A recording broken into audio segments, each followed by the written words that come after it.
Hello, everyone. Welcome to another episode of SEO Fight Club. Today's show is pre recorded, so it isn't live. I have parent teacher conferences today. So next week we will resume live shows, but I wanted to get some content out for you just the same.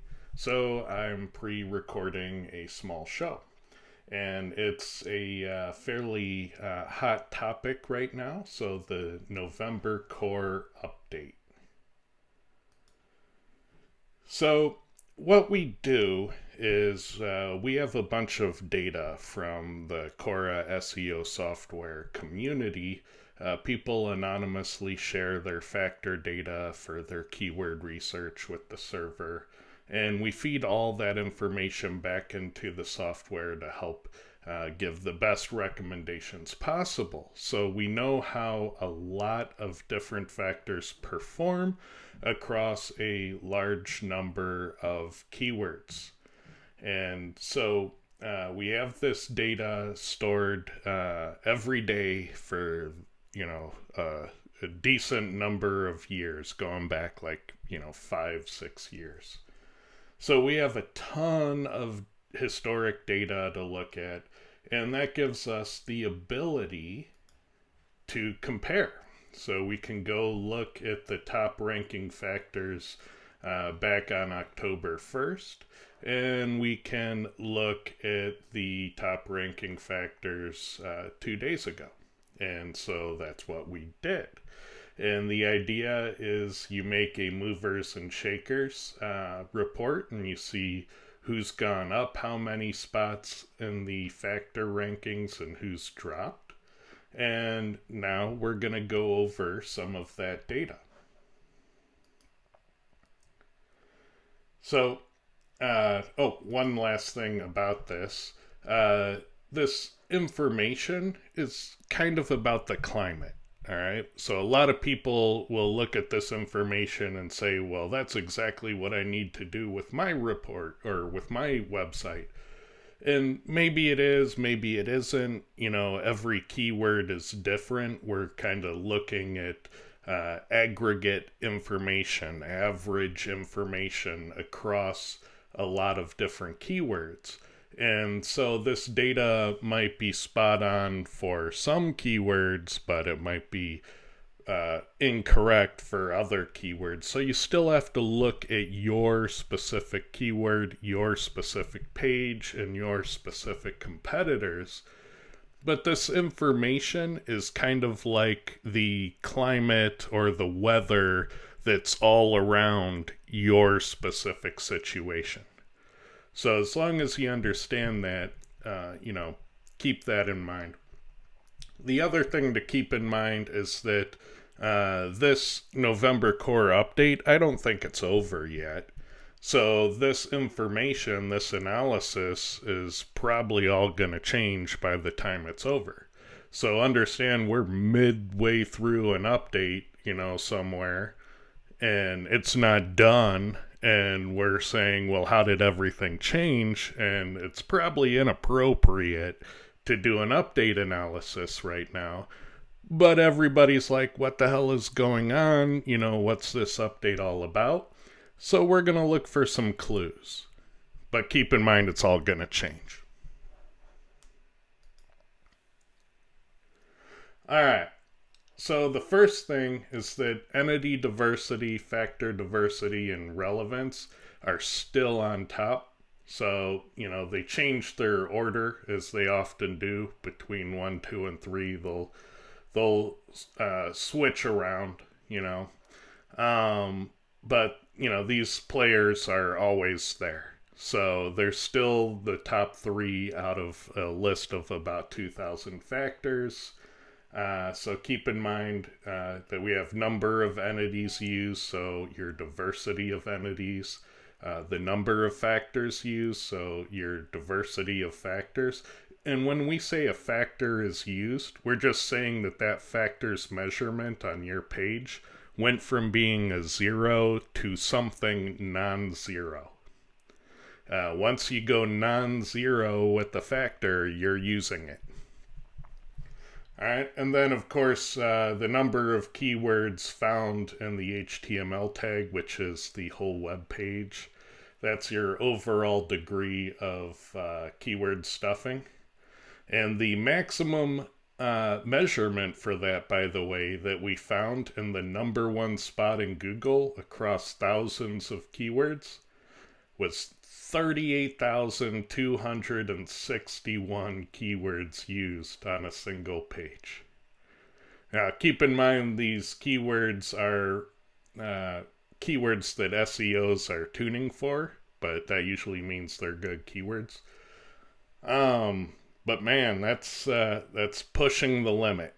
You know, I want to find that page someday because that's awesome. So they got punished all the way to number one. So keep that in mind. All right. So the next thing we notice in the data is that off-page is rising sharply. So this is a big tell. This is often something that Google would turn on and off in a large core update is the importance of PageRank. And so I think what we're seeing here is a shift in off-page being more important. That makes sense to me this time of year. So Google doesn't want to reinvent the wheel, but they want to make some factor important that's rather hard to get. But they don't want to disrupt the search results too much because they still want relevancy to matter. And so, backlinks, they're often a little bit relevant, but they're more about authority. So they've turned up this score, and what ends up happening when they do that is these things matter more. Pages with these things tend to do a bit better, and they shoot up in the rankings. But we're coming into Black Friday and holiday shopping, so Google A wants to make sure that trustworthy sites are up at the top, and B, they want to dole out some misery to the rest of us so that the way we get our exposure is through pay-per-click advertising. Because these factors are hard to get, a lot of SEOs think, well, oh, if I start my link building now, that'll bear fruit, 3 months from now, and I will have missed my Q4.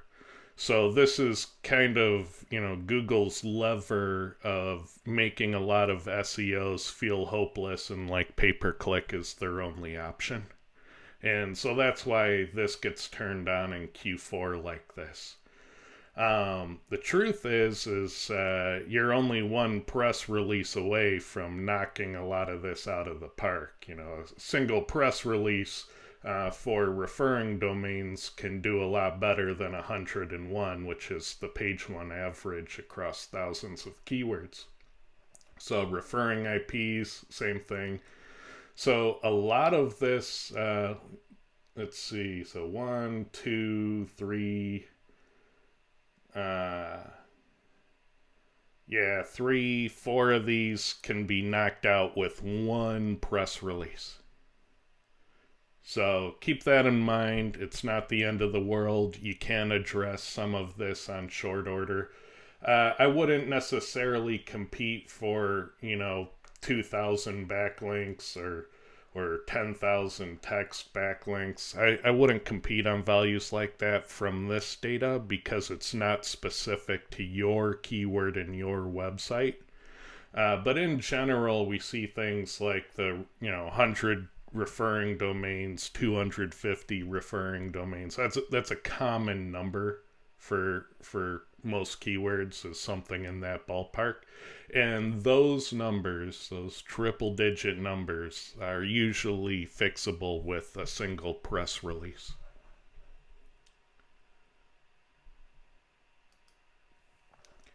And so the other thing that we notice is that the factors that dropped were displaced. We don't see any strong evidence of a class of factor being weakened or devalued. So these off-page ones, they all shot up in the rankings, and by and large, these other ones just kind of shifted down to make room. But all these other factors, they're still probably just as strong and useful as they were 3 weeks ago. So I wouldn't write off any of these other ones that moved down just because they made space for backlinks to move up. These are still probably just as potent as they were before, and nothing's probably changed with them. All right, so I mentioned that the update's not over. When we look at past core updates, like the May core update from 2020, it ended at about 33 days. And, Google makes announcements about when things start and when things end, and I don't really put a lot of stock in those. Because you can watch this data on like SEMrush Sensor and other places too, where you have a beehive that's calm, this calm baseline. Then someone comes along and kicks the shit out of the beehive, and you get the bees all in a flurry. And then eventually the bees calm back down and return to baseline. So I consider this one event, Google may have phases for their updates or address different factors at different times during different updates. But when I see the beehive get kicked and things get busy, I don't consider it over until the beehive gets calm again, and I call that the event. And so this May core update lasted 33 days. And considering Google launched the November core update on November 17th, or at least announced it at that point, and if we look at November 17th, that's right here. Clearly it started at least a couple days before, and this all might have been pre-processing for them pulling the switch on whatever they announced November 17th, and it looks like they actually pulled the switch 2 days prior, according to SEMrush Sensor and other sources. So if we look at a 33-day update starting at November 17th, that pretty much wipes out your December. So if the November core update is anything like the May core update, December is a total wash. There are shorter updates. If we look at the January core update from 2020, that ended at 27 days. So we can kind of see that, there's a little pre-processing here. So we see pre-processing here as well, but we see pre-processing. And so then the update kicks off, and there's this pattern where there's this plateau, and it kind of makes a W with another plateau. And then that could be the end of it, or it could go on and return to baseline. Up here on the May core update, we see that again, the plateau with the W. That's kind of a core update signature. So when I see that, I go, oh, it looks like a core update. Maybe it is, maybe it isn't, but that's a common artifact in the data when you look at core updates. And so when we take our current month, our November data, because this is all compressed, we're skipping days between dates here, so we're seeing a lot of days over time. So I'm just going to distort November until it kind of looks compressed like that. Okay, so we have some pre-processing here, and then we have our first plateau and a dip. So pre-processing, first plateau, and a dip. All right, so that makes me think that we still have more time. The question is that more time going to look like a January core update, which means that mid-December this will end? Or is it going to be like a May core update where all of December is a wash? And so that's what we're kind of wondering is when is it going to end? But because it got announced on the 17th, because we're seeing the plateau of that first W so late in November, our main worry is that it's going to continue on well into December. And that's why I say this update isn't over. It's probably far from over. And that all of this analysis is for naught and will have to be redone when it's actually over.